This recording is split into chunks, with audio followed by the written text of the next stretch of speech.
I can't even tell you how much I laughed in this movie. I thought I was going to get fired.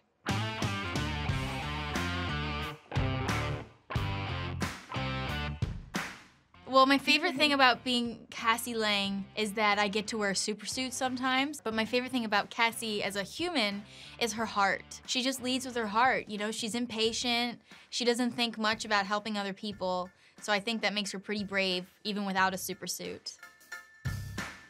I love that you call her a superheroine. I don't think that she's even a superhero yet. It does help her to endure what it might take to help somebody, because it's going to be hard, and I think that's what this movie is really about, is someone who wants to help everyone but doesn't understand the responsibility of helping other people. You gotta be able to help yourself first. She's kinda like me. We don't really know who we are. We have an idea of who we want to be, but we don't have all the tools to really do it. So I think in this movie, it's kind of incredible that it's all her fault, for one thing. It's all her fault, and she's like gonna feel very guilty when she finds that out and comes face to face with Kang.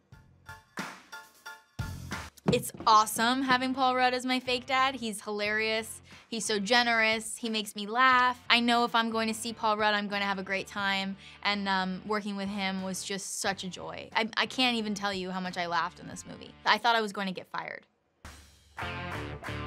Ant-Man movies have always been rooted in family. And this one, it's about a father and a daughter reconnecting. I like to call it like a family road trip. It just happens to be through the quantum realm. And I think Cassie and Scott have had a long time apart. You know, she's really developed her own ideas. She has an idea of who she is, and she's not going to bend that for anybody. And Scott's learning about his daughter all over again. And he's like, who is this girl? I can't believe she's got a super suit, but he has to like respect her, but she's gotta prove it. She's trying to make him proud, and I think she secretly wants to just be like her dad. Together, they're unstoppable, and I think you can feel that. Having Cassie around, I think, makes Scott try a little harder, you know, to make her proud too. It's a give and take.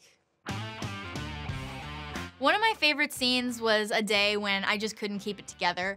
It was like, not really a scene, it's just a moment where we are in the quantum realm and there's just a lot of stuff going on, okay? And when I filmed this movie, there was a lot going on that made you feel really ridiculous, because I had to be really scared of stuff that wasn't happening. You know, look at a piece of tape and be really scared of it, and I just couldn't take myself seriously. Like, you have to take yourself seriously, and I just couldn't do it. And there was just this one scene where Paul looked at me and he was like, don't laugh, whatever you do, don't laugh. Action, and I just couldn't keep it together. We kept laughing, he kept laughing too, so badly that it was the only scene that we had to reshoot after we had wrapped the movie. I had to shoot it separately, because shooting it with Paul was just too much of a problem by that point. He just made me laugh. I always feel really bad when you break because I feel like I'm wasting everybody's time, but Paul taught me the truth is if you're laughing and I'm laughing, the audience is going to feel that genuine connection, and we're still getting through it. Editing is a magical tool, so we always like got through the scene. It was just, I really enjoyed the journey of like finding it and